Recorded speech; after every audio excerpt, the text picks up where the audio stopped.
পৃথিবীর সকল মানুষ যেই জায়গায় ব্যর্থ হয়ে যায়, যেখানে বিতা হয়ে যাবে, ওই জায়গার ভিতরে আমার আল্লাহর কুদরত শুরু হয়ে যায়। কোরআনের তাফসীরের ভিতরে আসছে আমার ভাইয়েরা, এই পৃথিবীর ভিতরে একজন নবী ছিলেন, যেই নবীর নাম হযরতে উযাইর আলাইহিস সালাতু ওয়াস সালাম, যিনি আপনার আমার পয়গম্বর আসার অনেক আগে দুনিয়ার ভিতরে আগমন করছেন। হযরতে উযাইর আলাইহিস সালাতু ওয়াস সালাম তিনি এক জালেম বাদশার কাছে অ্যাটাক হয়ে গেছে, বন্দী হয়ে গেছে। জালেম বাদশার কাছে এবার বলে, তুমি আমারে ছাইরা দাও, কেননা আমার জীবন তুমি কেড়ে নাও, আমার জীবন শেষ হইতে রাজি আছি, তারপরে আল্লাহ ছাড়া তোমারে আমি খোদা মানতে রাজি না। তো বাদশার অনেক রাগ হইল, বাদশা তাকে ডুবন্ত তেলের ভিতরে ছাইরা দিল। তো দেখা গেল তেলও মুহূর্তের মধ্যে ঠান্ডা হয়ে গেল। বাদশা তাকে ধরে আবার সাগরের ভিতরে ফেলে নিছে। সাগরের পানি তার ডুবাইতে পারে নাই, পাড়ের ভিতরে নিয়ে আসছে। আসার পরে বাদশা আবার বলে, কয় না রে না, এই লোকটারে মারা সম্ভব না, ওকে যদি আমার দরবারে রাখি তাহলে ওর উপরে অনেকেই কালেমার পরে ঈমান এনে মুসলমান হয়ে যাবে, আমার খোদাই বাদশাহ আর দুনিয়ার ভিতরে টিকবে না। ডাকতে বলল, উযাইর তোমাকে ছাইরা দিলাম, তুমি যেখানে খুশি যাও, আমার রাজ্যের ভিতরে থেকে তুমি মানুষদেরকে বিভ্রান্ত করিও না। কোরআন শরীফের ভিতরে আলোচনা আসছে। এবার হযরত উযাইর আলাইহিস সালাতু ওয়াস সালাম তার সাথে একটা উট নিয়া আর কিছু খেজুরার পানি নিয়া হযরত উযাইর রওনা দিলেন। উটের উপর যখন চড়ছে, সামনে কিছু দূর যাওয়ার পরে দেখে জালেম বাদশা পুরা এলাকার মানুষগুলাকে এমন ভাবে হত্যা করেছে, ঘরবাড়িগুলাকে উপড়ে ফেলে দিয়েছে, মানুষগুলাকে এমন ভাবে মেরে ফেলেছে। তাফসীরের কিতাবের ভিতরে আসছে, এই পৃথিবীর ভিতরে আমার আল্লাহ মানুষ বানানোর হাজার হাজার লক্ষ লক্ষ বছর পূর্বে দুনিয়াটা বানাইলেন। দুনিয়ার ভিতরে যেখানে যা যা দেওয়া দরকার আল্লাহ পাক তাই দিয়ে দিলেন।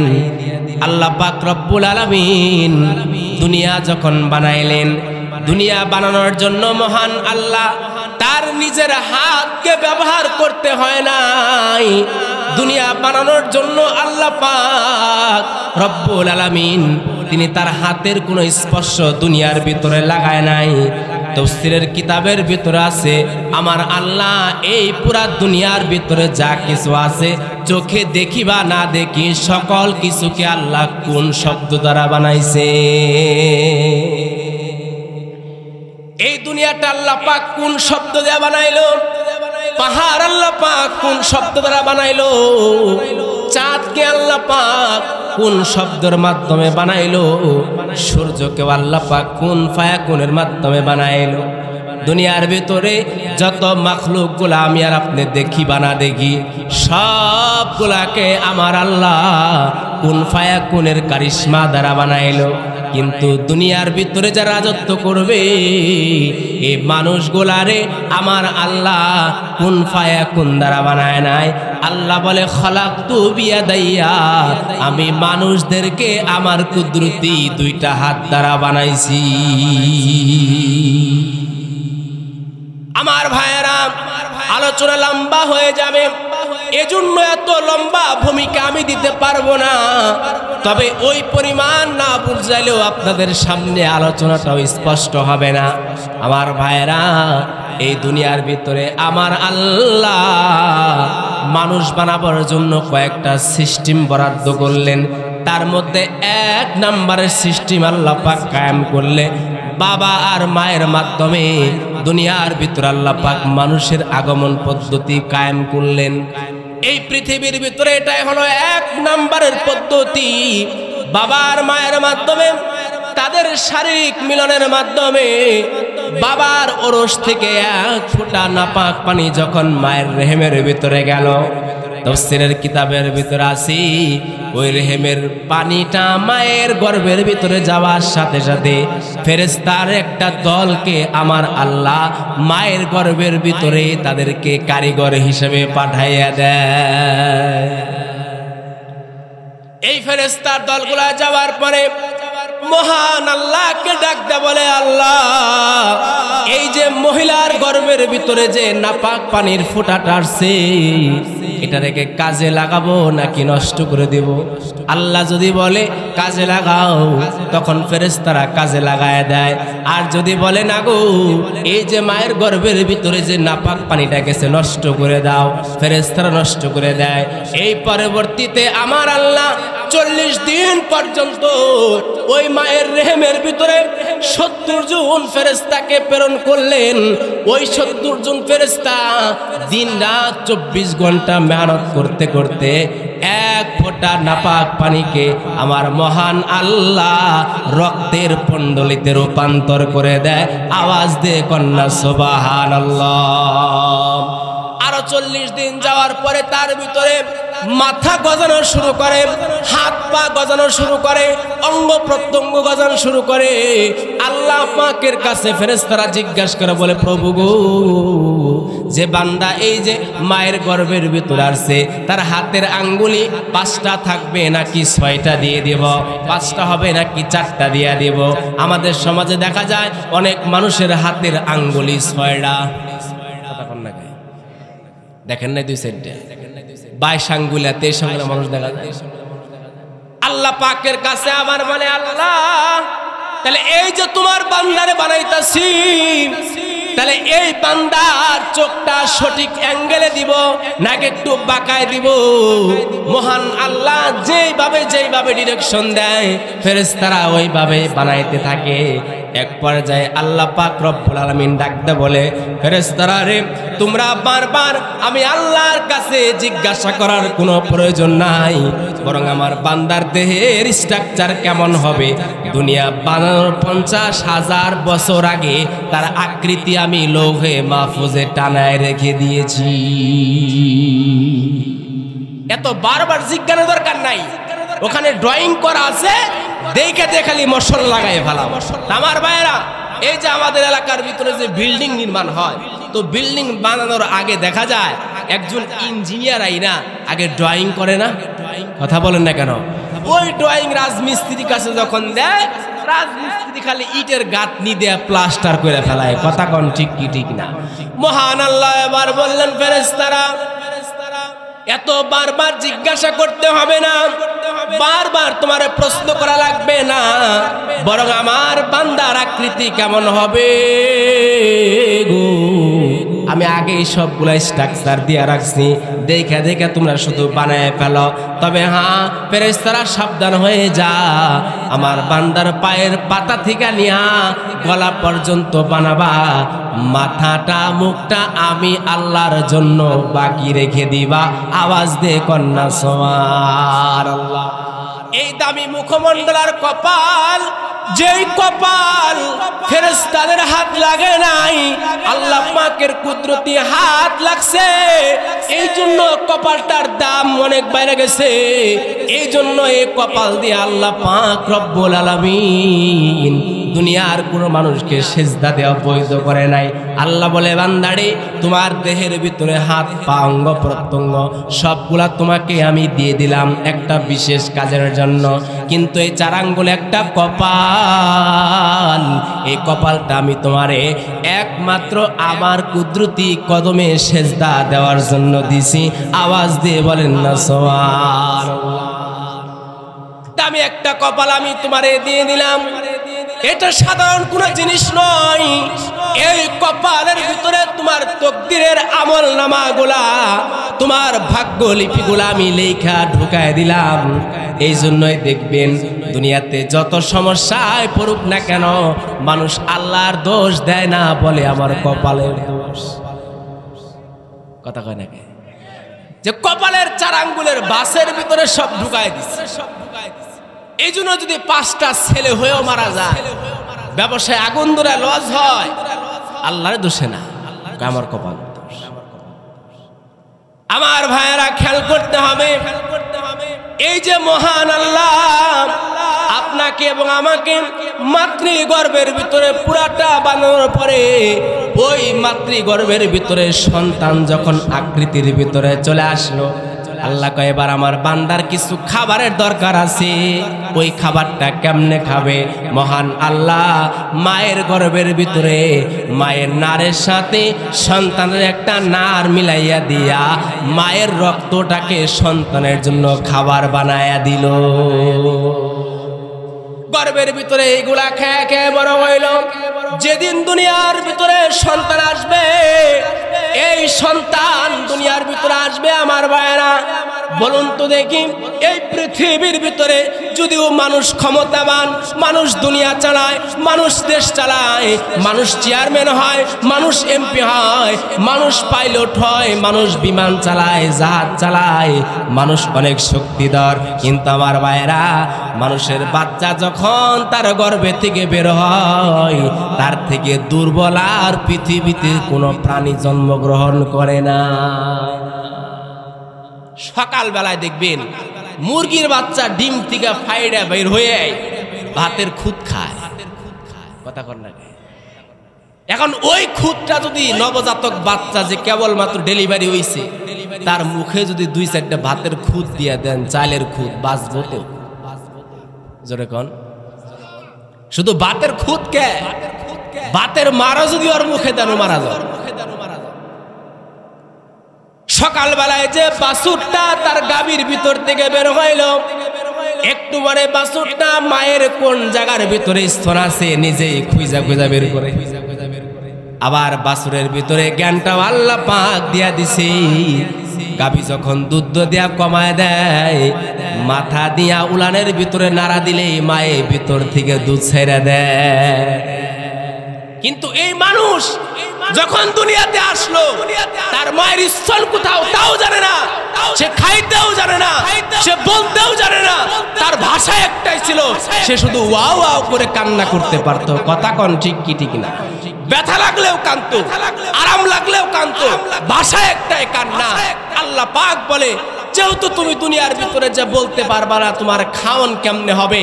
এজন্যই তুমি দুনিয়ার ভিতরে যাওয়ার আগে আগে আমি তোমার মায়ের স্তনের ভিতরে 2টা লাইনে দুধের ব্যবস্থা করে দিয়েছি। সুবহানাল্লাহ। রাস্তে করে কেন জোরে গেলে গুনাহ হইতে পারে। আমার ভাইরা একটু খেয়াল করতে হবে, মায়ের স্তনের ভিতরে যে দুধের ব্যবস্থাটা আল্লাহ পাক করে দিল, ওই দুধটা সাধারণ কোনো দুধ হিসাবে আল্লাহ বানাইলেন না, বরং দুধের ভিতরে একটা তরল দিয়ে দিল।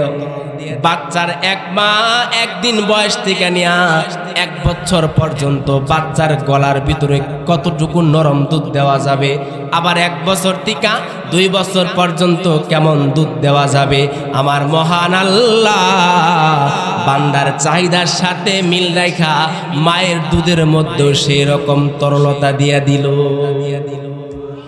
দুধটা বেশি গরম করলেন না। ও বান্দা, এই দুধ যদি গরম করে দেই তোমার জিহ্বাটা পুড়ে যাবো গা। আবার এই দুধ যদি বেশি ঠান্ডা দেই তোমার ঠান্ডা লাগবে। আবার এই দুধ যদি 1 ছিদ্র দিয়া তোমার মুখের ভিতরে যায় তাহলে তোমার গলার ভিতরে আটকা যাব।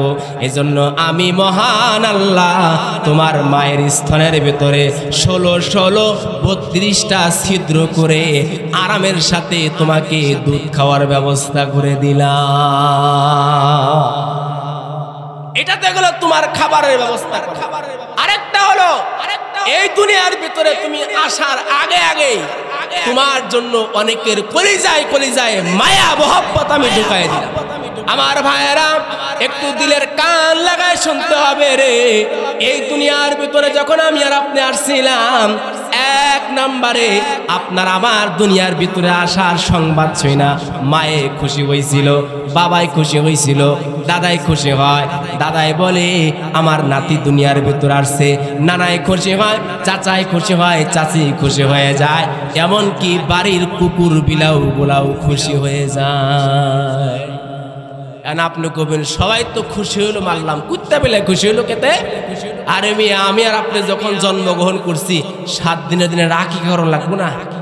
আর আকিকা যদিও গরু মহিষা জবাই করবো, হাড্ডি ডইলে কুত্তায় খাইতে পারবো, এই জন্য কুকুরও খুশি হয়ে যায়। এজন্য আমার ভাইরা এই মানুষগুলার ভিতরে আল্লাহ পাক আপনার আমার মহব্বত দিয়ে দিল, আস্তে আস্তে বড় করলো। দুনিয়ার ভিতরে একদিন আমার পরিচয় ছিল না, এই দুনিয়ার ভিতরে কেউ আমারে চিনতো না, আপনারে আমারে কেউ কোনো পরিচয় সম্পর্কে জানতো না। আজকে আমি চেয়ারম্যান, আমি মেম্বার, আমি বক্তা, আমি এমপি সাহেব, মন্ত্রী সাহেব, একদিন আমার পরিচয় দিল না, কেউ চিনতো না। কিন্তু এখন যিনি পুরা দুনিয়ার ভিতরে পরিচিত করে দিয়েছেন তিনি কে? আরেকটু জোরে বলেন না, তিনি কে? আমার ভাইরা, সেই মহান আল্লাহ পাক রব্বুল আলামিন পুরা দুনিয়ার ভিতরে আপনার আমার পরিচয়গুলা দেওয়ার পরে বলল, মানুষ তোমার পরিচয় যেমনি ভাবে আমি দুনিয়ার ভিতরে দিয়ে দিলাম, তোমরা যদি পরিচিত পাইয়া আমি আল্লাহর পরিচয় ভুলে যাও, তাহলে মনে রাখিও আমি মহান আল্লাহ তোমার জন্য কিন্তু পরকালের ভিতরে শাস্তির জন্য জাহান্নাম নামক ঘর বানায় রাখছি। আর পক্ষান্তরে তুমি যদি আমার বান্দা হইয়া আমার পরিচয়টা পাইয়া যদি কবরের ভিতরে আসতে পারো, তাহলে আমি আল্লাহ তোমার মেহমানদারি করবার জন্য স্পেশাল করে জান্নাতে ঘর বানায় রাখছি। আওয়াজ দিয়ে কন্যা সুবহানাল্লাহ। তাহলে এই দুনিয়ার ভিতরে পরিচিত আল্লাহ পাক আপনারা আমারে বানায় দিলেন। আল্লাহ পাক রব্বুল আলামিন, ওই যে বলতেছিলাম আপনার আমার প্রতি আল্লাহ পাকের একটা দাবি, ওই দাবিখানা হলো আল্লাহ পাক রব্বুল আলামিন তিনি আমাদের কাছে তার পরিচয়টা প্রকাশ করতে চায়। বান্দা যদি আল্লাহর পরিচয় পাওয়া যায়, আল্লাহর পরিচয় পাওয়ার পরে ওই বান্দা আল্লাহ বলে কখনো সে গোপনে থাকতে পারবে না। আল্লাহকে ডাকার জন্য সে ব্যাকুল হবে, কেন? সে আল্লাহর পরিচয় পাওয়া গেছে। আওয়াজ দিয়ে বলেন না সুবহানাল্লাহ। আমার ভাইরা, এই জন্য মহান আল্লাহ প্রতিদিন আমাদের জন্য যা যা ব্যবস্থা করলেন, পুরা দিনের জন্য ব্যবস্থা করলেন, পুরা রাত্রের জন্য ব্যবস্থা করলেন। রাতকে আল্লাহ পাক আপনার আমার জন্য আরামের জায়গা বানাইলেন, দিনকে আল্লাহ পাক কর্মের জন্য বানাইলেন। সারা দিন কর্ম করার পর যে ক্লান্ত হবে, রাত্রিবেলায় বিছানায় গেলে সারা রাত ঘুমাইলে সকালবেলায় আবার ফ্রেশ মনে উঠা যায়, ঠিক কিনা বলেন? সারা দিনের সকল ক্লান্তি আল্লাহ পাক রাতের ঘুমের মাধ্যমে সেটা দূর করে দিতেছে। এবং এই ঘুমটা শুধুমাত্র ঘুম নয়, বরং এই ঘুমটা আপনার আমার জন্য প্রতিদিন মৃত্যুর একটা আগাম সংবাদ।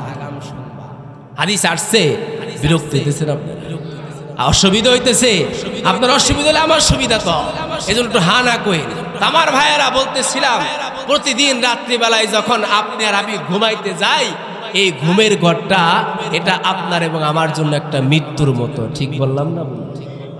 মৃত্যু আর ঘুমের মধ্যে পার্থক্য এতটুকুই, ঘুমের মধ্যে শ্বাস প্রশ্বাস জারি থাকে, আর মৃত্যু হয়ে গেলে শ্বাস প্রশ্বাস জারি।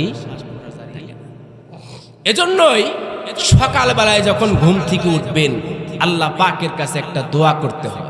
সেই দোয়াটা কি?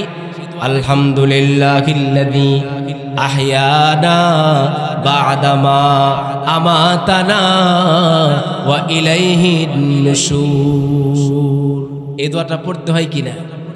যারা পড়েন তো পড়েন, যারা পড়েন না এটা শিখে নেবেন। আল্লাহকে বলা হয়, আল্লাহ তোমার নিয়ামতের শুকরিয়া আদায় করতেছি। কেন? যে তুমি আমাকে ঘুম দেওয়ার পরে আবার জাগ্রত করে তুললা, মৃত্যু দেওয়ার পরে আবার জীবিত করলাম, এজন্য আমি তোমার নিয়ামতের শুকরিয়া আদায় করলাম। সুতরাং এই দোয়াটা যখন বান্দা পড়ার পরে আরেকটা দোয়া পড়ে শিখে নেন। সকালবেলায় ঘুম থেকে ওঠে এই দোয়াটা পড়বার পরে ছোট্ট একটা দোয়া পড়বেন। দোয়াটা হলো রব্বি লাকাল হামদু ওয়া লাকাশ শুকরু। বলেন কি বললাম? একবারে সহজ, রব্বি লাকাল হামদু ওয়া লাকাশ শুকরু। এতক্ষণ তো ঠিকই ছিল, সাউন্ড আবার কম লোকে। রব্বি লাকাল হামদু ওয়া লাকাশ শুকরু, তোমার জন্য সকল প্রশংসা, তোমার জন্য সকল কৃতজ্ঞতা। এই দোয়াটা যখন বান্দা পড়া ফেলে, হাদিসে আসছে, তখন ফেরেশতারা কলম উঁচা করে আল্লাহরে ডাক দেয়, আল্লাহ এ যে তথ্যপূর্ণ দোয়া লিখে ফেলছে, বলে ফেলছে এটা সওয়াব লেখার মতো খাতা আমগোর কাছে নাই। সুবহানাল্লাহ কইতেন না? আল্লাহ কয় তাই নাকি রে? কয় তাহলে কাম করো, তাহলে আমার কোন কোন বান্দা রব্বি লাকাল হামদু ওয়া লাকাশ শুকরু এই দোয়াটা পড়ছে ওইটা খালি লেখা রাখো, কি সওয়াব দিতে হবে আমি আল্লাহ নিজেই লিখে দিব। একটু আওয়াজ দেখুন না সুবহানাল্লাহ। দোয়াটা কি খুব বড়? জোরে বলেন খুব বড়। তাহলে আজকে এই আমলটা শিখা যান, রব্বি লাকাল হামদু ওয়া লাকাশ শুকরু। আল্লাহ সকল প্রশংসা তোমার আর সকল কৃতজ্ঞতাই তোমার। এই ছোট্ট দোয়াটা পড়লে আল্লাহ পাক রব্বুল আলামিন এত নেকি দেয় যে ফেরেশতারা লেখার মতো খাতা খুঁজে পায় না। তামার ভাইরা বলতেছিলাম মহান আল্লাহ রব্বুল আলামিন যেমনি ভাবে আপনাকে এবং আমাকে এই দুনিয়ার ভিতরে হায়াত নামক দৌলত দিয়ে প্রেরণ করলেন, হায়াতের রশি যখন ছিঁড়ে যাবে গো ওই সময় প্রত্যেক মানুষের জীবনের ভিতরে একটা কিয়ামত শুরু হবে। কিয়ামতের নামটা হলো মৃত্যু নামক কিয়ামত। হাদিসে আছে মানুষের জীবনে দুইটা কিয়ামত হবে। একটা কিয়ামত হলো মানুষ যখন মারা যাবে, এটা হলো এক নম্বরের কিয়ামত। আরেকটা হলো সকল মানুষকে যখন হাসরের ময়দানে দাঁড় করানো হবে, ওটা হলো আরেকটা কিয়ামত।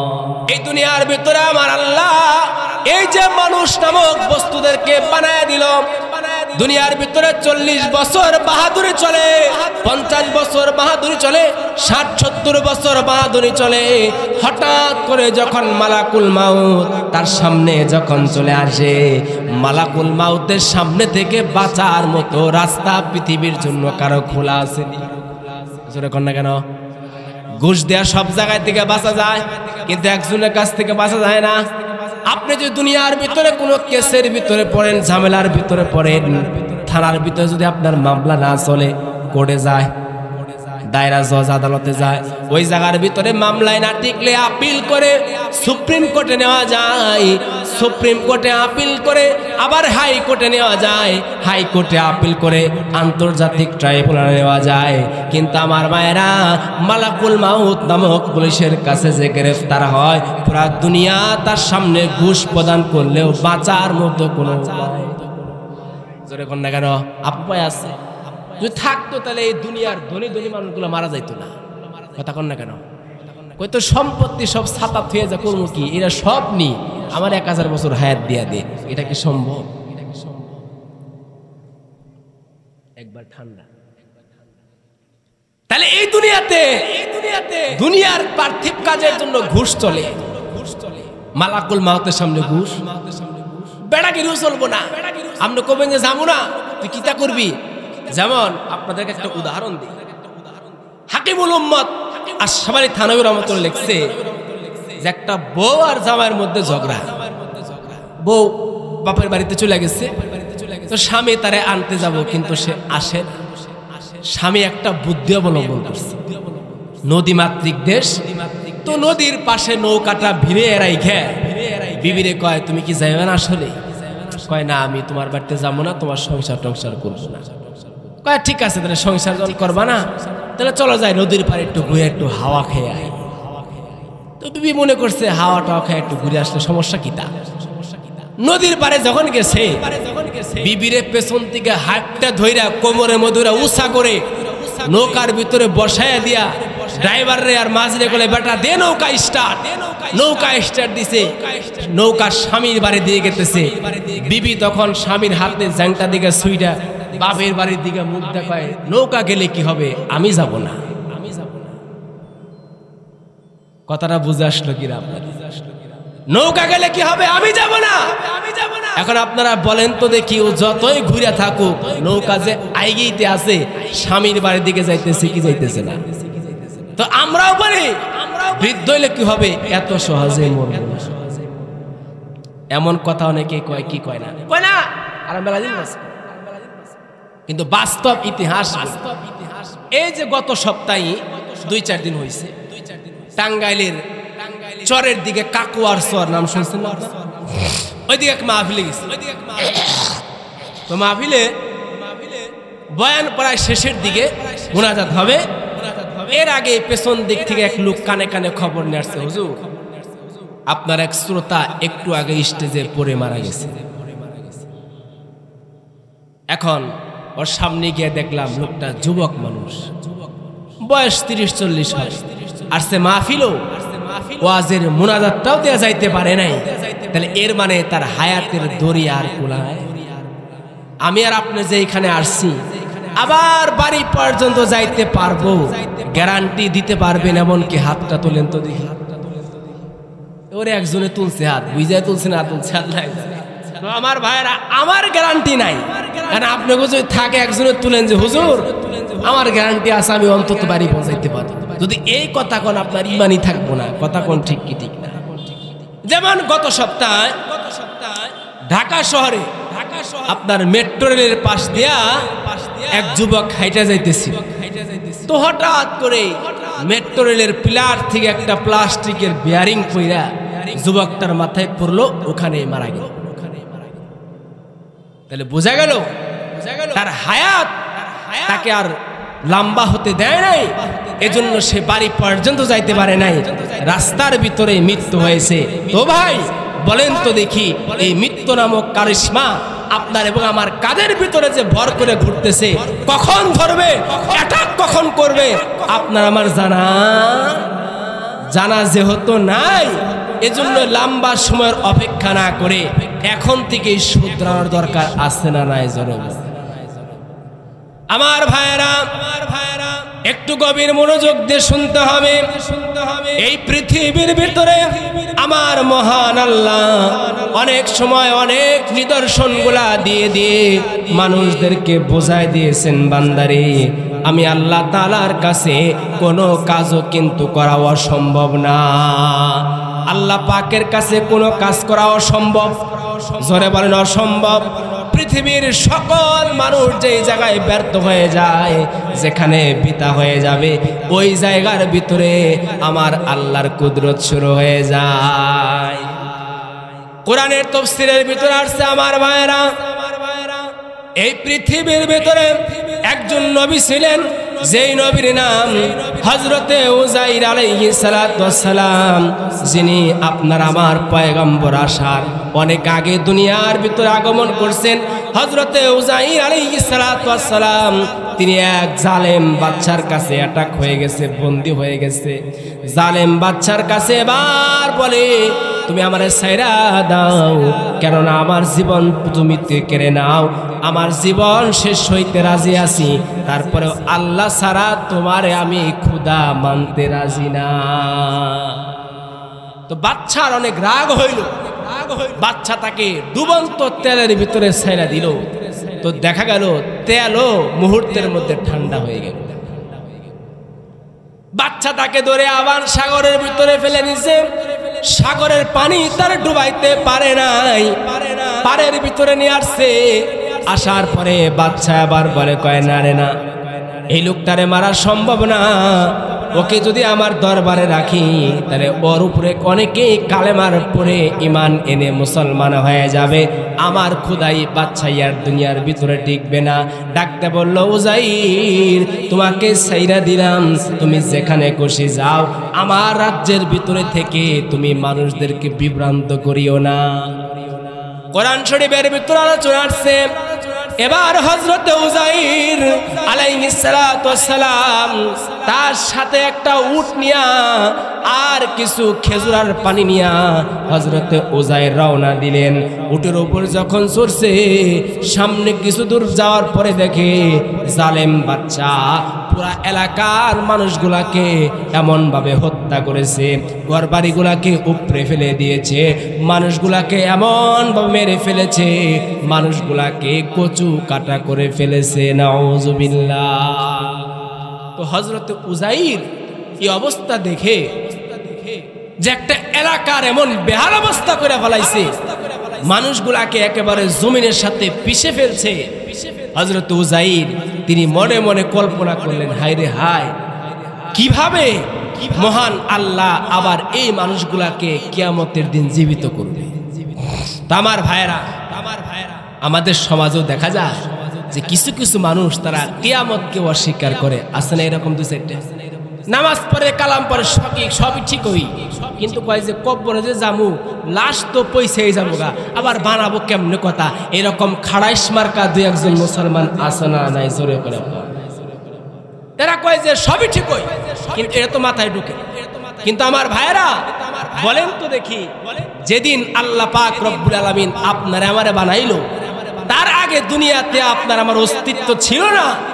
ওই অস্তিত্বহীন অবস্থায় থেকে আল্লাহ যদি আমাকে আপনাকে অস্তিত্ববান বানাইতে পারে, মৃত্যুর পরে কেন আল্লাহ ওই হাড় গুড় থেকে আবার বানাইতে পারবে না? কথা বলেন না কেন? আমার প্রশ্ন যদি বুঝেন তাহলে জবাবটা দিন। একটা হলো যে তাকে আগে বানানো হয় নাই, এইটা থেকে আল্লাহ পাক বানাইলেন, এটা বেশি কঠিন নাকি বানানোর পরে আবার তার উপরে বানাইছে এটা বেশি কঠিন? অবশ্যই আগেরটাই কঠিন, পরেরটাই সোজা। আমার ভাইরা এবার হযরতে উযাইর আল্লাহর কাছে যে প্রশ্ন করলেন, ডাকতে বলেন, আল্লাহ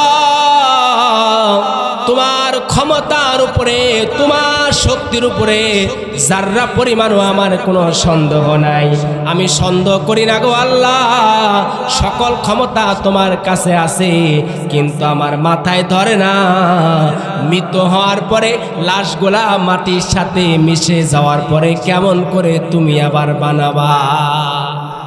যেমন দুনিয়াতে অনেক কিছু আমরা ব্যবহার করি, কিন্তু এটারে কেমনে বানায় এটা আমরা জানি না। কথা কোন ঠিক কি ঠিক না?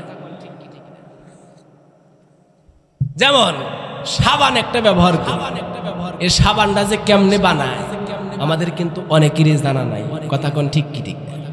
জুতা পরিধান করি, ফ্যাক্টরিতে জুতা কেমনে বানায় আমরা অনেক সময় জানি না।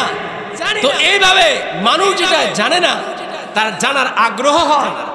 উযাইর বললেন, আল্লাহ আপনার সৃষ্টির প্রতি আমার কোনো সন্দেহ নাই, আপনার ক্ষমতার প্রতি সন্দেহ নাই, আমি শুধু আপনার কাছে এই গুজারিশ করতেছি, মওলা আপনি মৃত্যুর পরে আবার মানুষগুলাকে কেমনে জীবিত করেন আমার একটু দেখাই দেন।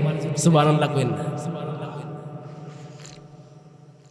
তো আল্লাহর নবী, তো নবীরা যদি কোনো কিছু আল্লাহর কাছে বইলা ফেলায়, আল্লাহ পাক সেই দোয়াটা কখনো কি বাদ দিতে পারে?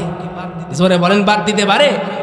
আল্লাহ আমার ডাকতে বলেন, উযাইর যেহেতু তুমি আমার কাছে মঞ্জুর করলা, কিভাবে আমি আল্লাহ মানুষগুলাকে মৃত্যু দেওয়ার পরে তারা শত শত হাজার হাজার বছর পর্যন্ত মাটির সাথে মিশার পরে আবার কেমনে বানাবো এটাকে দেখতে চাইলা।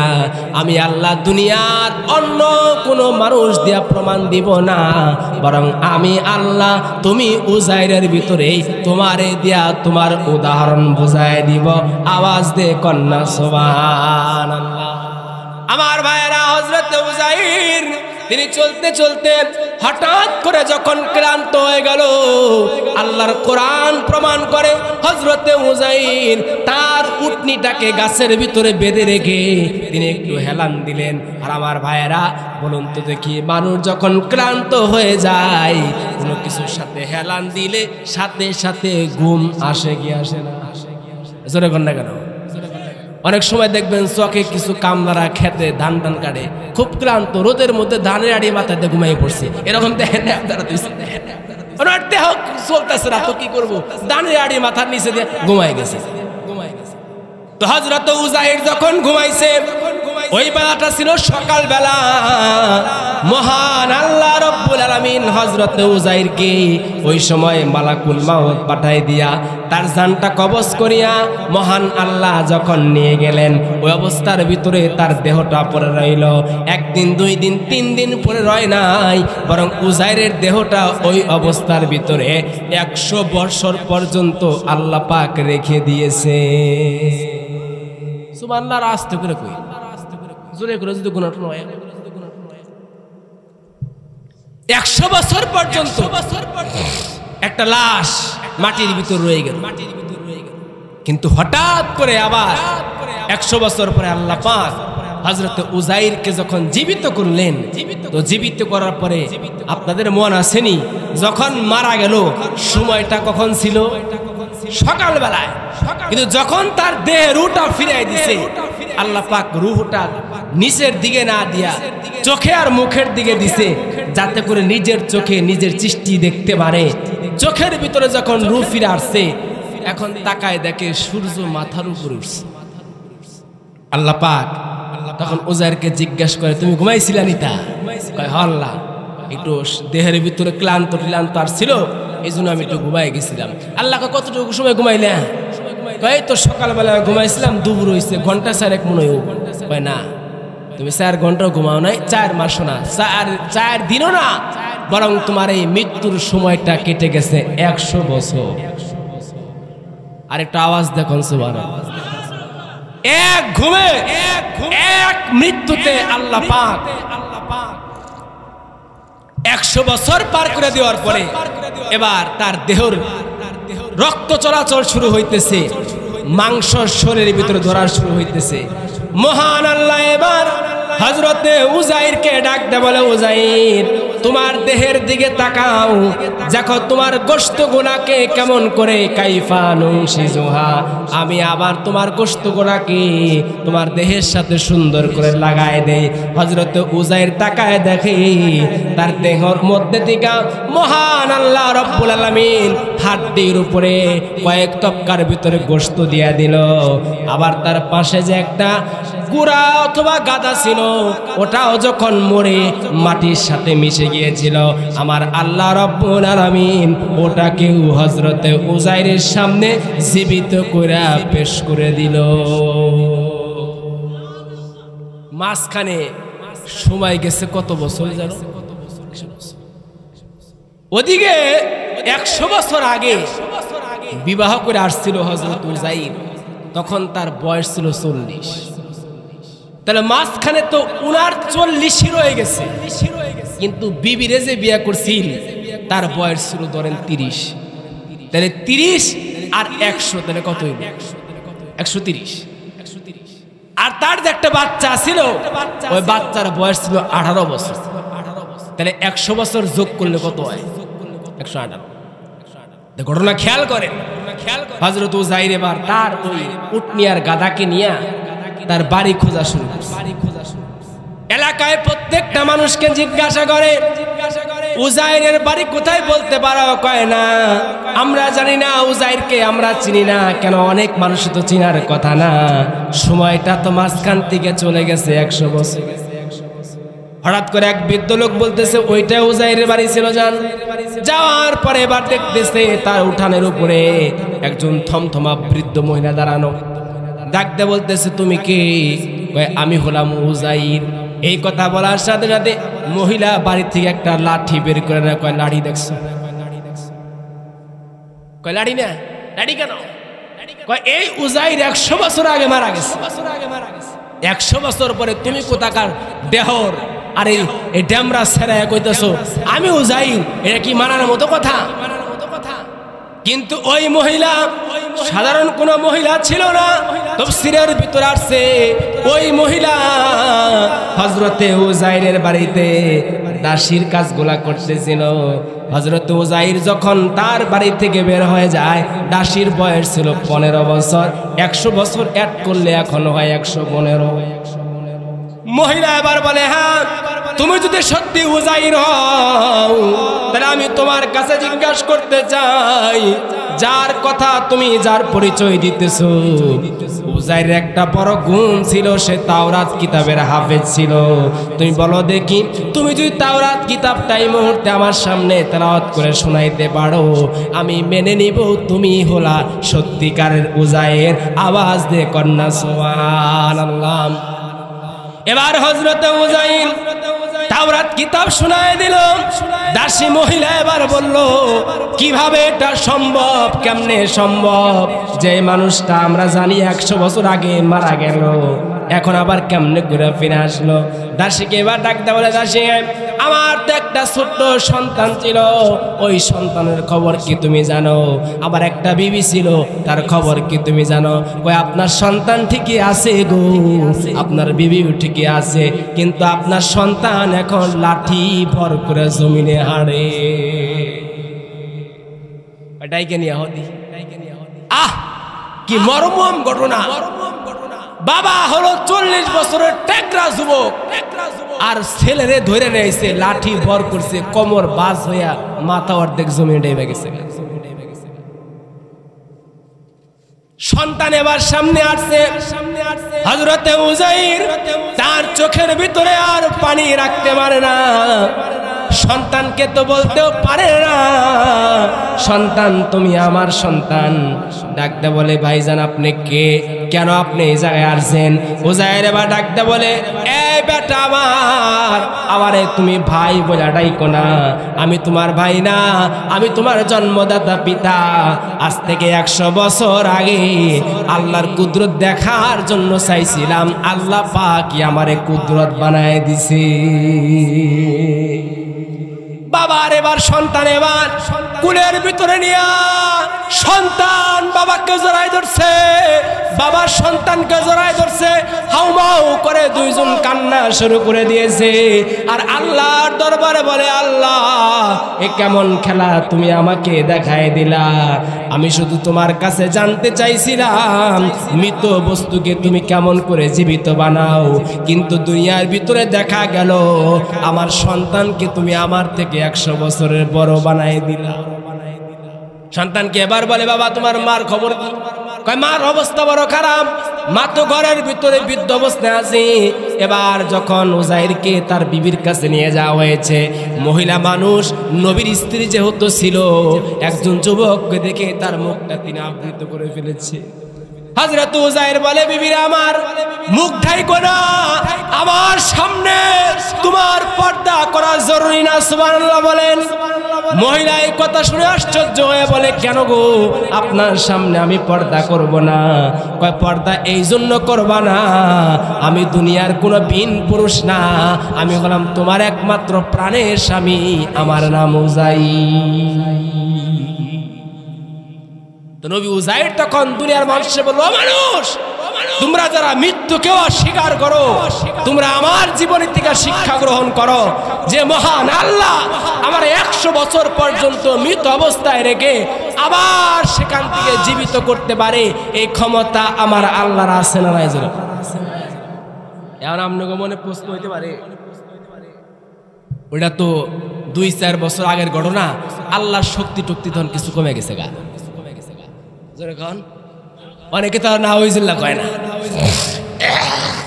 তাহলে যে আল্লাহ 1500 বছর আগে এই ঘটনাটা ঘটাইলো, সেই আল্লাহ এখন আছে তো? জোরে বলেন। তাহলে আল্লাহ যদি থেকেই থাকে, তাহলে আল্লাহর ভয়ের থেকে আপনার আমার কলিজার ভিতরে মানুষের ভয় কেন বেশি ঢুকবে? কথা কন না কেন?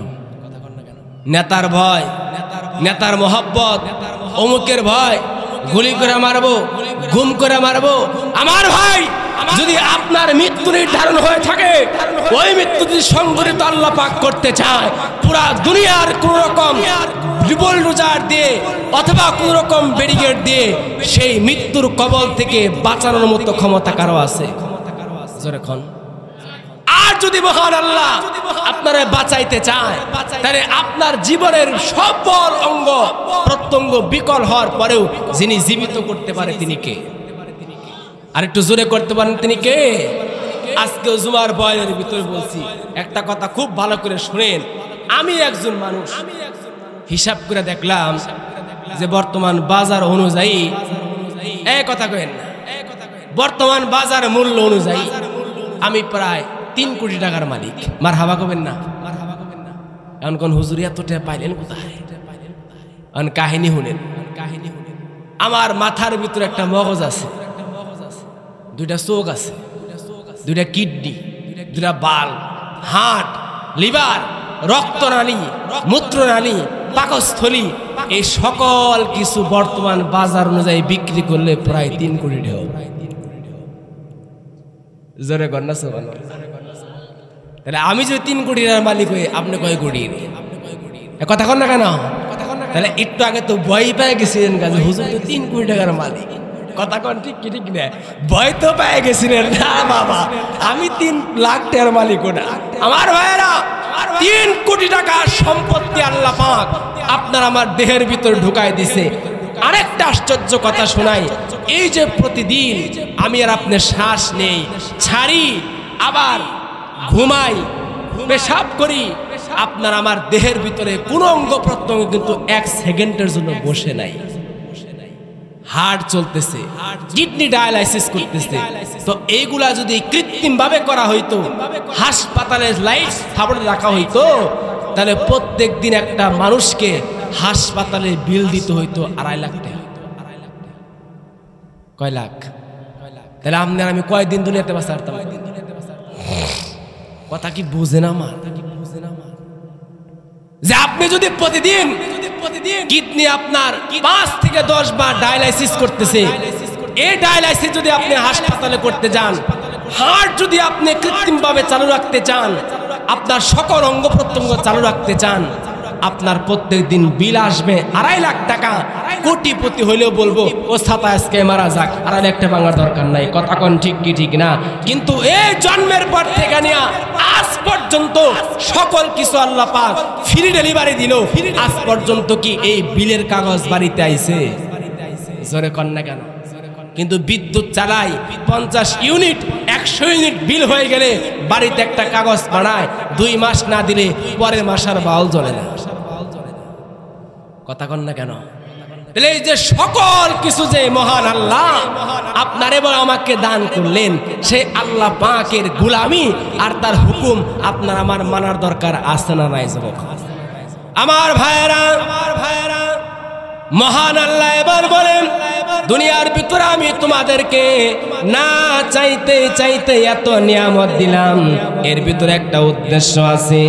আমার ভাইরা, এই দুনিয়ার ভিতরে আমার আল্লাহ একজন মুমিন মুসলমানদেরকে আল্লাহ পাক জামাই হিসেবে দুনিয়ার ভিতরে প্রেরণ করছেন। কন্যা সুবহানাল্লাহ। দুনিয়ার ভিতরে যদি মুমিন না থাকে, দুনিয়ার ভিতরে যদি মুসলমান না থাকে, দুনিয়ার ভিতরে যদি আল্লাহ বিল্লাহ ওয়ালা কেউ না থাকে, আল্লাহ বলেন একটা সেকেন্ডের জন্য দুনিয়াকে আমি আর ঠিক রাখবো না। আপনারা অনেকে বরযাত্রী হয়ে বিয়ে বাড়িতে গেছেন না? তো বরযাত্রী হয়ে যে গেছেন যারা, কন্ত দেখি 2-3টা মাইক ভাড়া করে 40 জন মানুষ আপনারা মেয়ের বাড়িতে গেলেন, জামাই রে থয়ে গেলেন, খাওন কি পেটে যাবো না পিঠে যাবো? জোরে কর। জামাই থুয়া 2 হাইজ বাইরা 40 জন মানুষ গেছেন বিয়ে বাড়িতে। আনকো ও সিলেটের ভাষায়, সিলেট যে এলাকা, ওই এলাকায় জামাইরে কয় দামান। জামাইরে কি তা কয়? জোরে কর না কেন? এক দেশের গালি আর এক দেশের, আরে কথা কয় না, এক দেশের গালি আর এক দেশের বলি। আমাকে টারুটিয়ার হাড়ে অথবা এই যে নরুন্দার বাজারে, এই জায়গায় দেখবেন সকাল বিকাল কিছু কিছু পুরি বিক্রি হয়, সিঙ্গারা বিক্রি হয়, হয় কি হয় না? আপনি খালি আল্লাহর নামটা নিয়ে সিলেটে কোনো জায়গায় যা খালি কোয়েন যে ভাই একটা পুরি দিন, আপনার অবস্থা ভয়াবহ। কেমনে? আমাকে এলাকায় কুমারিকা, বিবাহিতা মহিলা যেগুলা হয়, এদেরকে আমরা বলি মেয়ে অথবা কন্যা, আর সিলেটে কয় পুরি। সিলেটে কিতা কয়? আর আপনি যখন হোটেলে যা করবেন ভাই আমার একটা গরম গরম পুরি দেন, ও বেটা কি মনে করছে? এ কথা কন না কে? পুরি নি মরে তোরে দেশকে সাইজ করে নেই, এমন পিটান শুরু করছে। তো সকল লোক একত্রিত হয়ে গেছে, সবাই কয় আরে মারো কেন? কয় এই বেড়াই কইতেছে আমার এক পুরি চাই আমার কাছ থেকে সর্ব। আমি কি আপনার কাছে কই হামু এই ভাই আপনার মেয়েটা আমার দেয়া জানি বলতে পারবো? এটা সবাই কয় এই কথা কইছে, কয় হ্যাঁ, কয় দে আরো 2 সাইড দে, দে আরো 2 সাইড দে। ওখানে একটা ভদ্রলোক ছিল, সে কয় কেসটা কি? কয় কেসটা হলো সে পুরি চায়। কয় ভাই আসলে সে বলতে ভুল করছে, আমনগা এলাকায় যে পুরি, ওই পুরি আমার কোথায় এটারে পুরি কয় না, এটারে মেয়া কয়। আর ডাল ভিতরে দিয়া ভর্তা দিয়া বেলুন দা ডইলে ডালে যেটা বাজে ওইটার আঙ্গদেশে পুরি। কথা কন ঠিক কি ঠিক না? এজন্যই জেনে যাবেন, হুশ মতো কাম করেন, নাহলে কিন্তু খবর ভয়াবহ হয়ে যাবে। এজন্য সতর্ক করে দিয়ে গেলাম, হিসাবে তো 2-4 টাকা আমার দিয়ন দরকার। সিলেটে যায় যদি পুরি দেখে কঞ্চে পুরি দেন, জাননি আর টাঙ্গালে ফিরে আসতে পারবেন না। আমার ভাইয়েরা, যাই হোক কথা সেই দিকে না, যেটা বলতেছিলাম, বিরক্ত হইতেছেন। 10 জন 20 জন বরযাত্রী জামাইরে বাড়িতে রেখে কয় যাই। তো যাওয়ার পরে বলছে কয় দামান কোথায় গো? কয় বাড়িতে রেখে গেছি। কয় তাহলে খাওয়ান পেড়ে যাবো না পিঠে যাবো? প্রক্ষান্তরে জামাইরে যখন নিয়ে যায়, ও সুবহানাল্লাহ, জামাইয়ের আপ্যায়ন, একটা বড় একটা আস্তা খাসি, আস্তা একটা মুরগ সামনে দেয়, আবার যারা সাথে গেছে এদেরকেও কত খাবার দেয়। আমার ভাইরা, ওই যে একদিন খাবার দিল, বিয়ার দিন যখন শেষ, পরের দিন যদি আপনি যান, খাবার আর ভাগ্যে জুটবো না। কথা কোন ঠিক কি ঠিক না? ওই দিন কেন জুটছিল? জামাইয়ের বদৌলতে। সুতরাং এই দুনিয়ার ভিতরে মুসলমান, মুমিনদার, ইমানদার, এরা হলো জামাই। নাস্তিক, মুরতাদ, হিন্দু, বৌদ্ধ, খ্রিস্টান, এরা সবাই হলো বরযাত্রী। এজন্যই মহান আল্লাহ বলে, এই দুনিয়াতে একজন মুমিন যেই পর্যন্ত আল্লাহ আল্লাহ করবে, লা ইলাহা ইল্লাল্লাহ করবে, আল্লাহর নামে তালকিন দিবে, অতক্ষণ পর্যন্ত আল্লাহ পাক এই পুরা দুনিয়াকে ভাঙবে না, দুনিয়া তার আপন জায়গায় থাকবে। সুবহানাল্লাহ। আগামীকাল কইন। আমার ভাইয়েরা, আলোচনা আবার গুছিয়ে আনতে হবে। যেই কথাটা আমি আপনাদের সামনে বলতেছিলাম, আমার ভাইয়েরা, মহান আল্লাহ এবার বললেন, এই দুনিয়ার ভেতরে আমি আল্লাহ তোমাদেরকে প্রেরণ করে দেওয়ার পরে, বাবা ভলিউমটা একটু বাড়াই দাও স্যার, একটু বাড়াও। দুনিয়ার ভিতরে প্রেরণ করবার পরে তোমাদের জন্য আমি আল্লাহ যে হুকুমটা দিয়ে দিলাম, তোমরা যদি মুসিবতের ভিতরে পড়ে, কষ্টের ভিতরেও পড়ে, অন্যায়ের ভিতরেও করে তোমরা যদি আমি আল্লাহর কাছে ক্ষমা চাওয়ার মতো ক্ষমা চাইতে পারো, তাহলে আমি মহান আল্লাহ রব্বুল আলামিন তোমার ক্ষমা করে দিয়া আমার তোরি এমন জান্নাত তোমাকে দান করব। কিন্তু অনেক মানুষগুলা দুনিয়ার ভিতরে এমন ছিল, যারা ইমানের জন্য তাদের জীবন দিছে, তথাপিও ইমানটা দুনিয়ার মানুষের কাছে বিসর্জন করে নাই। যেহেতু আমার পর্দার টারুটিয়ার মা বোনেরা আছে, প্রতিদিন যেহেতু আসার সুযোগ হয় না, আমার মায়েরা দুনিয়ার ভিতরে যারা সংসারের কাজ করতে গিয়ে অনেক সময় বিরক্ত হয়ে যায়, অনেক সময় তারা বিজি হয়ে যায়, কয় নামাজ কেমনে পড়মু, সংসার সামলাতে তো আমার অবশ্য সুবিধা হয়ে যায়, বাচ্চা সামলাতে অসুবিধা হয়ে যায়। আল্লাহ পাক রব্বুল আলামিন ওই সময় কিয়ামতের ময়দানে সুলাইমান পয়গম্বরকে দাঁড় করায় বলবে, আমার সুলাইমান পুরা দুনিয়া সাজায়া, পুরা দুনিয়ার ভারসাম্য ঠিক রাখা, তারপরেও আমি আল্লাহর ইবাদতের মধ্যে কোনো কমতি করে নাই। জোরে কন্না সুবহানাল্লাহ। আমার পর্দার মা বোনেরা আছেন, অনেক মায়েরা বলেন স্বামীর জন্য ইবাদত করতে পারি না, স্বামী বদমেজাজি, তার জন্য এটা করতে হয় সেটা করতে হয়। কিয়ামতের কঠিন ময়দানে আল্লাহ পাক রব্বুল আলামিন জান্নাতি একজন রমণী, যে মহিলাটার নাম আসিয়া, বিবি আসিয়াকে মহিলাদের সামনে দাঁড় করে বলবে, এই দুনিয়ার মহিলারা রে, এই যে আসিয়ার জীবনের দিকে তাকায় দেখো, তার স্বামী দুনিয়ার ভিতরে সব থেকে বড় জালেম ছিল। এই দুনিয়াতে যত বড় জালেমি থাক, ফেরাউনের উপরে কি কেউ আছে? জোরে কোন। কিন্তু সেই ফেরাউনের ঘরের বিবি, যার সতীত্ব তিনি নষ্ট করে নাই, তার ইমানটা দিয়ে নষ্ট করে নাই, ফেরাউনের ঘরে বসবাস করে যিনি আল্লাহর জান্নাতটা দুনিয়ার ভিতরে কামাই করছে, এমন কষ্টটা হয়তো বর্তমান জামানার কোনো মা বোনদেরকে করতে হবে না। কিন্তু ওই রকম নমুনার ইমান যদি কারো হয়, আল্লাহ তাআলা ওই মহিলাগুলাকে আসিয়ার সাথে জান্নাতের ব্যবস্থা করে দিবে। আওয়াজ দিয়ে কন্যা সুবহানাল্লাহ। আমার ভাইয়েরা, আমি আলোচনা লম্বা করতে পারতেছি না, এজন্যই শুধুমাত্র মূল বিষয়গুলো আপনাদের সামনে পেশ করতেছি। আল্লাহ নবী বললেন, এই দুনিয়ার ভিতরে আমার আল্লাহ 10 জন মানুষকে জান্নাতের সুসংবাদ দিয়ে দিয়েছে। তার মধ্যে বিশেষ আবার 4 জন মহিলা আছে, যে 4 জন মহিলাকে আমার আল্লাহ স্পেশাল ভাবে ওই 10 জন ছাড়াও আরো 4 জনকে আমার আল্লাহ দুনিয়াতে জান্নাত দেখায়া মৃত্যু দান করছে। আওয়াজ দিয়ে কন্যা সুবহানাল্লাহ। নবী এবারে কথা বলার পরে সাহাবায়ে কেরাম জিজ্ঞাসা করে বলল, ইয়া রাসূলুল্লাহ, ইয়া হাবিবাল্লাহ, ওগো আল্লাহর নবী, আপনার কাছে জানতে চাই গো, ওই 4 জন মহিলা কোন মহিলা যাদেরকে আল্লাহ পাক দুনিয়ার ভিতরে জান্নাত দিল?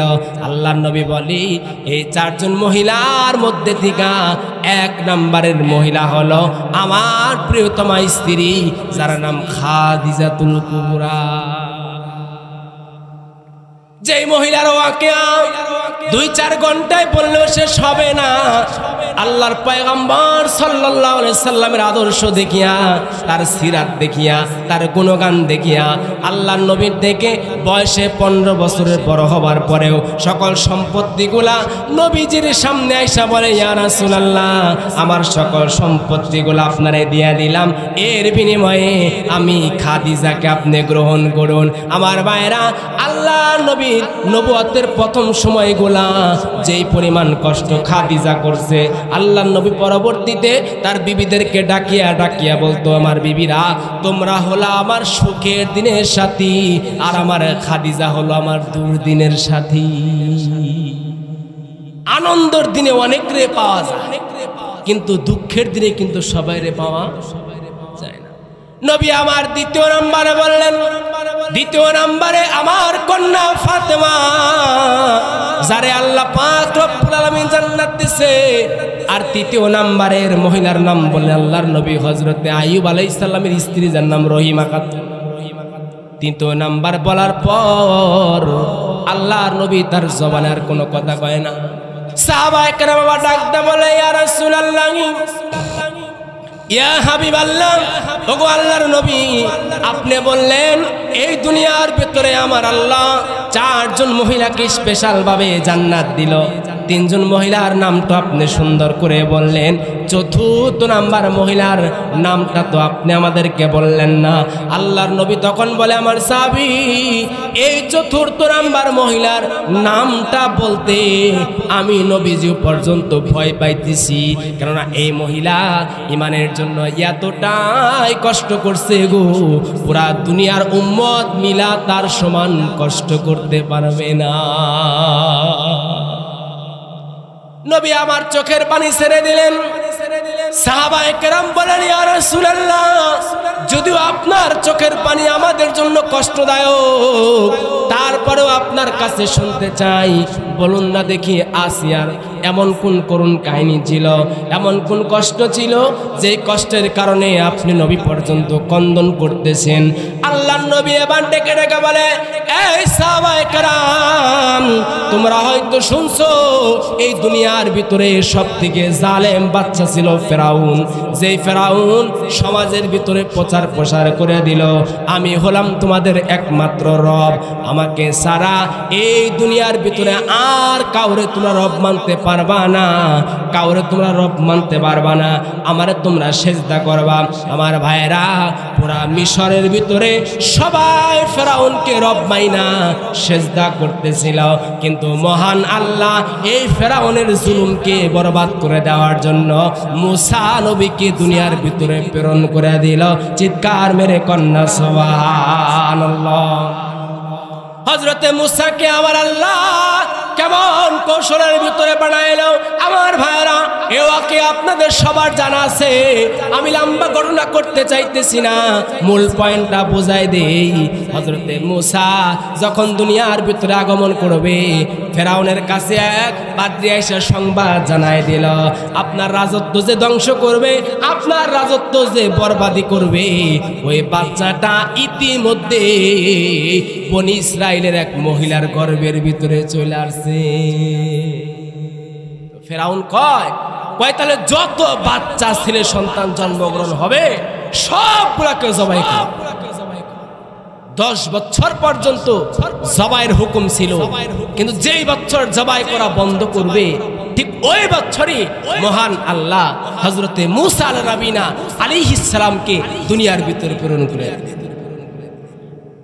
হযরতে মুসার মা মুসাকে যখন ভূমিষ্ঠ করলো, ভূমিষ্ঠ করবার পরে সন্তানের চেহারার দিকে তাকাইয়া আল্লাহর দরবারে কান্দে আর বলে, আল্লাহ, আমার সন্তানটাকে আমার চেহারার ভিতরে দেখায়া তুমি কেন মায়ায় জড়ায় দিলা? ফেরাউন যদি এখন জানে আমার সন্তানকে কতল করে ফেলবে। আল্লাহ বলে মুসার মা, এই মুসার আমি দুনিয়াতে প্রেরণ করছি, তোমার টেনশন করা লাগবে না গো, তোমার চিন্তা করা লাগবে না। আমি শুধুমাত্র বলি একটা বাক্স বানাইয়া বাক্সর ভিতরে মুসারে বইরা নদীর ভিতরে বাসায় দাও, সাগরের ভিতরে বাসায় দাও।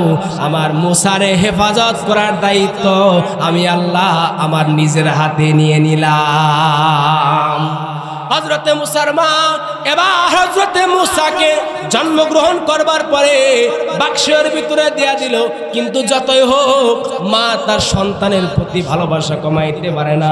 সন্তানকে বাক্সের ভিতরে দিয়া নদীর ভিতরে দিয়া যখন বাসায় দিছে, হযরতে মুসার মা তার বড় বোনকে ডাকতে বলে, মারিয়াম রে, যা যা নদীর দুই ধার দিয়ে হাঁটবি। মুসা কোন জায়গায় যায়, এই যে এই বাক্সটা কোথায় গিয়া ঠেকলো, আমার কাছে সংবাদটা নিয়ে আসবি। আমার ভাইয়েরা তাফসীর প্রমাণ করে হযরতে মুসা আলাইহিস সালাতু ওয়াস সালামকে যে বাক্সের ভিতরে পড়ে নদীর ভিতরে ফেলে দেওয়া হলো, বাক্সটা বাসতে বাসতে এমন জায়গায় গেল, নদী থেকে নালা কাইটা ফেরাউন তার বাড়ির সামনে পানির বানাইছে, ওই পানির বহরের ভিতরে মুসা নবীর বাক্সটা ঢুইকে গেছে।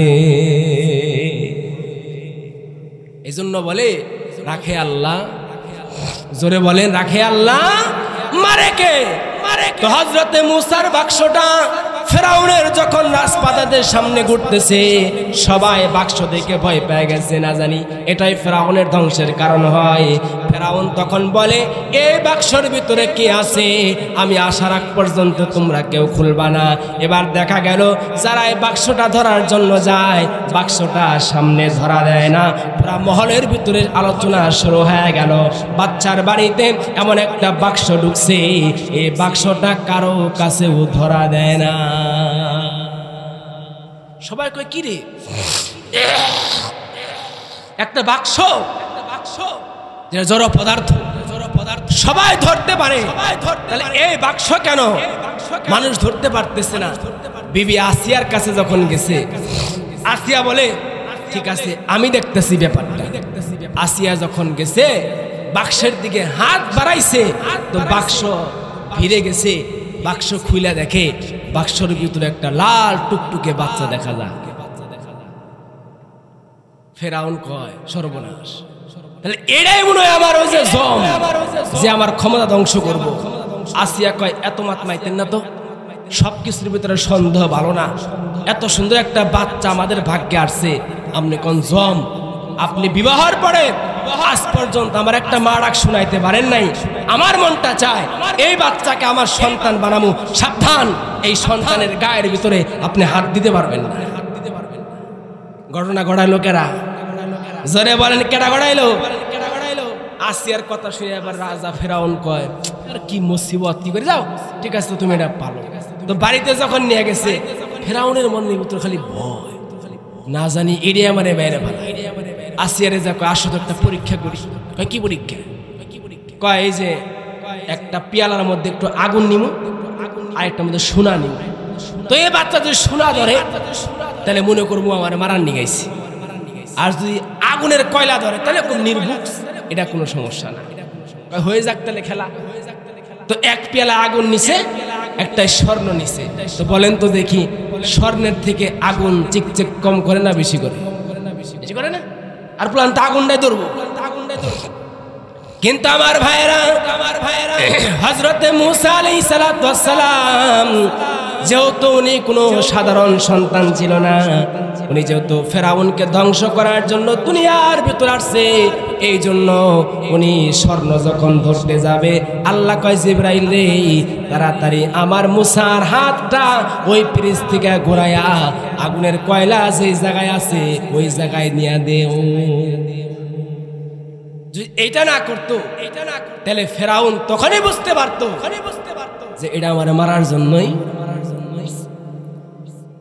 তো এখান থেকে যে কথাটা বোঝান দরকার, সেই মুসা ফেরাউনের রাজপ্রাসাদে লালিত পালিত।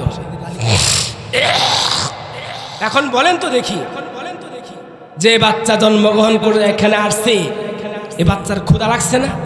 খাওয়াইতে হবে না? কিন্তু এই রাজপ্রাসাদের ভিতরে যত ধাত্রী আছে কারো দুধের ভিতরে বাচ্চাটা মুখ লাগায় না, কারো স্তনের ভিতরে দুধ লাগায় না। এবার বিবি আসিয়া ডাকতে বলে, কয় পুরা এলাকার ভিতরে খবর লাগায় দাও, যে ধাত্রীর দুধটা আমার এই সন্তান খাবে তাকে রাজপ্রাসাদ থেকে উপকার পুরো উপঢৌকন দিয়ে দেওয়া হবে। তো তাফসীর কিতাবে আসছে 5000 ধাত্রীকে নিয়ে আসছে, কিন্তু একটা ধাত্রীর স্তরের ভিতরে মুসা নবী মুখ লাগায় না। মুখ কেন লাগাবে? একজন নবী, সে তো সবার স্তরের দুধ খাইলে তার ইজ্জত। আমার ভাইয়েরা, এবার তাফসীরের কিতাবের ভিতরে লেখে, হযরতে মুসা পয়গম্বর তার বোন তার সাথে যে আসতেছিল নদী দৌড়ে দৌড়ে, মার কাছে সংবাদ নিয়ে বলে, মা আমার ভাই যার ভয়ে তুমি নদীর ভিতরে দিয়ে দিলা, দেখা গেল আমার ভাই শত্রুর বাড়িতে, ফেরাউনের বাড়িতে যা উঠছে। মা তো ভয় পেয়ে গেছে। মেয়ে ডাকতে বলে, মাগো ভয় পাওয়ার কোনো দরকার নাই, মহান আল্লাহ পাক রব্বুল আলামিন আমার ভাইকে ফেরাউনের প্রাসাদের ভিতরে থাকার ব্যবস্থা করে দিয়েছে। শুধু ব্যবস্থা করছে তাই না, আপনিও চাইলে এখন এই মুহূর্তে আপনার সন্তানকে দেখতে পারবেন। তাই না? কি কয়? হ্যাঁ। কেমনে? ভাই তো কারো স্তরের ভিতরে মুখ লাগাইতেছে না, কিন্তু আপনি যে মা এই পরিচয় আমি বলবো না, বরং আমি ফেরাউনের কাছে যা বলবো, আমার কাছে একটা ধাত্রী আছে, আমার মনে বলে যে এই বাচ্চা ওই ধাত্রীর দুধ পান করবে। এবার মারিয়াম গিয়া বলতেছে, এই বিবি আসিয়া, এই দুনিয়ার কারো মহিলার দুধ আমার এই বাচ্চাটা পান করলো না, কিন্তু আমার মনটা বলতেছে একজন ধাত্রীর সংবাদ আমার কাছে আছে, একজন ধাত্রীকে আমি চিনি, যেই ধাত্রী আমার জানা মতে তিনি পবিত্র পরিষ্কার থাকে, আপনার বাচ্চাটা মনে হয় তার বুকের থেকে দুধ পান করতে পারবে। আসিয়া বলে যে ঠিক আছে, যদি তাই হয় তোমার সেই ধাত্রীকে খবর লাগাও, সে আসুক। তো হযরতে মুসার মা যখন আসছে, বাচ্চা এতক্ষণ পর্যন্ত কাঁদতেই ছিল, কিন্তু যখন ভাই তুমি তো দিলা, তো বললাম একটু ভলিউমটা বাড়াও, আর বাড়াও, তোমার এই মাইকটা তুমি 10টা মাইক কথা বলো, তুমি এক কথা বলো, আমি অনেক যাই, আবার তুমি বেদবির মতো কথাবার্তা বলো, তুমি টানা বেসার মাইক নিয়ে এসে তুমি বারবার তুমি গলার অবস্থা তো বড় বাজাই দিছো, তারপরে তুমি কথা বলো মিয়া, অবস্থা খুব ভয়াবহ, খুব ভয়াবহ। এত বক্তার মান সম্মানও খাবো, গলাও খাবো, কালকে ওয়াজ করার 12টা বাজাই দিছে। এত যে প্রধান মেহমান আমার ভাই এত দূর থেকে আসছে, সেই বগুড়া, আর আপনাদের সামনে কি ছাতা ওয়াজ শোনাবো, এই মাইকে ওয়াজ করে। কালকে সকালে যদি কোনো বক্তা ওয়াজ করতে পারে তাহলে ওরা 1 লাখ টাকা আমি দিব। তো যাই হোক, এটা কথা বলার উপযোগী মাইক না। বলতেছিলাম তো হযরতে মুসার বোন এবার আয়েশা বলতেছে, মা আপনি চলেন যাই, আপনার সন্তানকে আপনার বুকের স্তনের দুধ খাওয়ার ব্যবস্থা করে দিব। সুবহানাল্লাহ পড়েন। আপনাকে রাগ করে লাভ নাই, এই অবস্থা থাকলে আপনি চেতেন। তো মুসার মা যখন গেছে, মায়ের সাথে সন্তানের একটা কানেক্ট আছে। তো যখনই বাচ্চাটা মুসা নবীর মা কুলে নিছে, বাচ্চার কান্নাটা বন্ধ করে দিছে।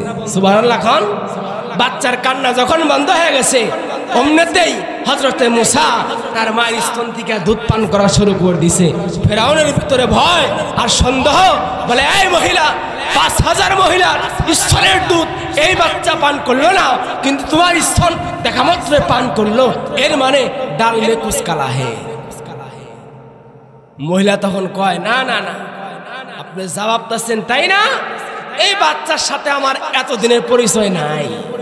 কথার মায়ের পাশ বুঝছেন, পরিচয় নাই, এর মানে জন্ম হওয়ার পরেই তাকে আমি সাগরে ভাসাই দিছি। পরিচয় আমার লম্বা না, আমি অনেক পরিষ্কার থাকি, আমি ভদ্র ঘরের মেয়ে, সভ্য ঘরের মেয়ে। এজন্যই আমার স্তন দেখা মাত্রই আপনার এই সন্তান আমার দুধ পান করে ফেলেছে। অনেক সময় দেখবেন বড় লোক কিছু বুদ্ধি থাকে একটু হাড়ুন নিছে, কথা কোন ঠিক কি ঠিক না। অনেক সময় গরিব মানুষের বুদ্ধি আবার খুব চড়া। ফেরাউন কয় হ এটাও হতে পারে। তো সেই মুসা তিনি ঘরে বড় হলেন, তিনি কালেমার দাওয়াত দিলেন, নবুয়ত পাইলেন। সেই নবুয়তের উপরে ঈমান আনয়ন করলেন ফেরাউনের একমাত্র স্ত্রী বিবি আসিয়া। অনেক লম্বা কাহিনী, করুণ কাহিনী, যেটা বলার সময় এখনো নাই, অবস্থাও নাই। এজন্যই আমার ভাইও চলে আসছে, আলোচনা লম্বা করতেছি না, এখানেই সমাপ্ত করতেছি। আল্লাহ পাক যতটুকুন বলার তৌফিক দিছে এই কথাগুলোর উপরে আমাদের সকলকে আমল করার তৌফিক দান করেন। ওয়াখির আলহামদুলিল্লাহি রাব্বিল আলামিন। আসসালামু আলাইকুম ওয়া রাহমাতুল্লাহি ওয়া বারাকাতুহু।